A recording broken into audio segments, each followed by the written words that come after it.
मनसेनं किती वेळा भूमिका बदलल्या आणि किती वेळा पलटी खाल्ली हा वेगळ्या संशोधनाचा विषय।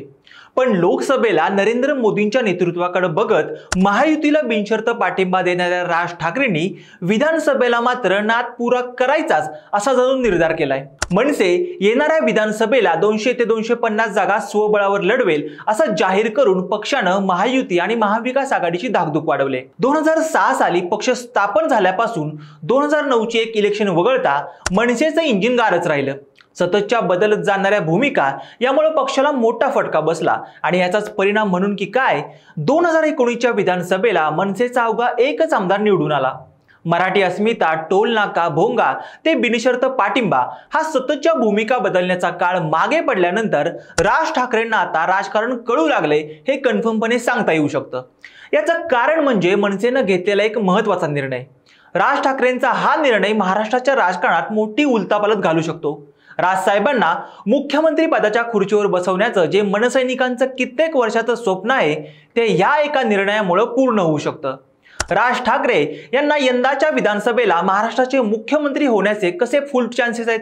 राज ठाकरे मुख्यमंत्री झाले तर सीएम पदाच्या रेसमधील एकनाथ शिंदे, देवेंद्र फडणवीस, अजित पवार यांचं नेमकं काय होणार याचंच केलेलं हे इन-डेप्थ अनालिसिस। हॅलो, मी ओमकार, हॅलो महाराष्ट्रामध्ये तुमचं स्वागत आहे। व्हिडिओला सुरुवात करण्यापूर्वी एक महत्त्वाची आठवण, जर तुम्ही अजूनही आमच्या YouTube चॅनलला सबस्क्राइब केलं नसेल तर लगेच करा।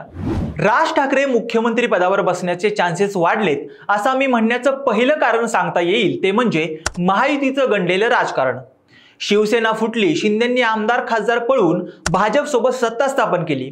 अगदी याच क्षणापासून मनसेचा सूर आणि नूर बदलला। मनसेची भाजप आणि शिंदेंसोबत जवळीक वाढली।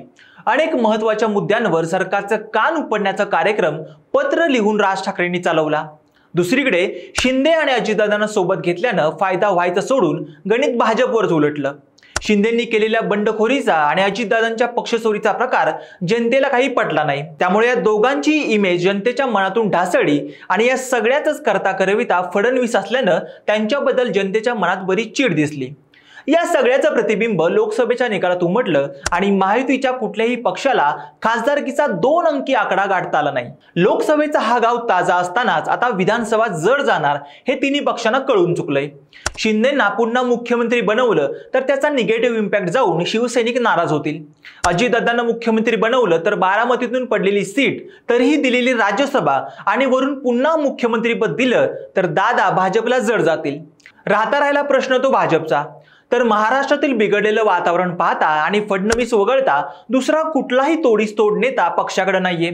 या सगळ्याचा विचार करता फोडाफोडीचा आणि सहानुभूतीचा हा सगळा इफेक्ट महाराष्ट्राच्या राजकारणातून घालवायचा असेल तर महायुतीकडे एकच पर्याय उरतो, तो म्हणजे राज ठाकरे। 200 ते 250 जागांवर विधानसभा निवडणूक लढवण्याचा निर्णय मनसेनं नुकताच बोलून दाखवलाय। याचाच अर्थ राज ठाकरे विधानसभा स्वबळावर लढवतील। पण असं असलं तरी मनसेनं तब्बल 250 जागा लढवण्याचं सोडलेलं हे पिल्लू मुळात मुख्यमंत्री पदाच्या खुर्चीसाठीच असण्याची दाट शक्यता आहे। राज ठाकरे येतात ठाकरे कुटुंबातून, त्यामुळे जर महायुतीनं मुख्यमंत्रीपद दिलं तर ठाकरे विरुद्ध शिंदे या लढतीत शिंदे जसे कमजोर दिसतात तसं न होता थेट ठाकरे विरुद्ध ठाकरे अशी लढत होऊन उद्धव ठाकरेंच्या बाजूने असणारं सहानुभूतीचं वारही कमी होईल। दुसरं म्हणजे शिंदे आणि अजितदादा हे सत्तेतील नेते आहेत, त्यांच्याकडे मातबर नेत्यांचा भरणा आहे, त्यामुळे त्यांना जवळ केलं तर भाजपला विविध खाते वाटपात आणि प्रत्यक्ष सरकार चालवताना आता येत आहेत तशा बऱ्याच अडचणी येऊ शकतात। त्यापेक्षा राज ठाकरे यांना मुख्यमंत्री बनवून भाजप सरकारवर डॉमिनन्स ठेवू शकतं। राज ठाकरे मुख्यमंत्री होऊ शकतात असं स्ट्रॉंगपणे सांगता येतं, त्याचं पुढचं कारण म्हणजे अजितदादा आणि शिंदे यांचं डावललेलं नेतृत्व। महायुतीमध्ये सध्या मुख्यमंत्री पदाचे 3 प्रमुख दावेदार आहेत, त्यांची नावं अर्थात आपल्याला माहीत आहेत। पण यात शिंदेंच्या शिवसेनेला आणि अजितदादांच्या राष्ट्रवादीला जनतेनं सपशेल नाकारल्याचं दिसतंय। त्यात शिंदे आणि अजितदादा यांना सोबत घेतल्यामुळं भाजपचाही लोकसभेला मोठा लॉस झाल्याचं आपण पाहिलंय। त्यामुळे शिंदेंच्या आणि अजितदादांच्या बंडखोरीचं ओझं फेकून द्यायचं असेल तर भाजपला स्वबळावर लढावं लागेल आणि या सगळ्या प्रोसेसमध्ये त्यांना मदत होईल ती राज ठाकरेंची। शिंदेंना आणि अजितदादांना साइडलाईन करून भाजप मनसेसोबत बस्तान बांधू शकतं। त्यात ठाकरे कुटुंबातील चेहऱ्याला मुख्यमंत्री पदाची ऑफर देऊन भाजप आपली डागाळलेली इमेज पुन्हा सुधारू शकतं। पक्ष फोडीचा लागलेला टॅग पुसण्यासाठी भाजपला महाराष्ट्रात काहीतरी नवीन समीकरण जुळवावं लागेल। या सगळ्यात भाजपची आणि मनसेची वाढलेली जवळीक पाहता हे समीकरण लवकरच जन्माला येईल असं म्हटलं तरी वावगं ठरणार नाही। त्यामुळे महायुतीतील झालेल्या गोंधळात राज ठाकरेंना मुख्यमंत्री बनण्याचा फुल टू स्कोप आहे।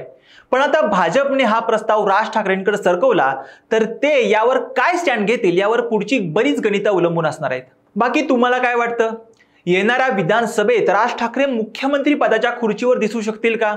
तुमचा अंदाज काय सांगतो ते आम्हाला कमेंट करून नक्की सांगा आणि अशाच इंटरेस्टिंग माहितीसाठी आमच्या हॅलो महाराष्ट्र या चॅनलला लाईक, शेअर आणि सबस्क्राईब करायला विसरू नका। व्हिडिओ शेवटपर्यंत पाहिल्याबद्दल धन्यवाद।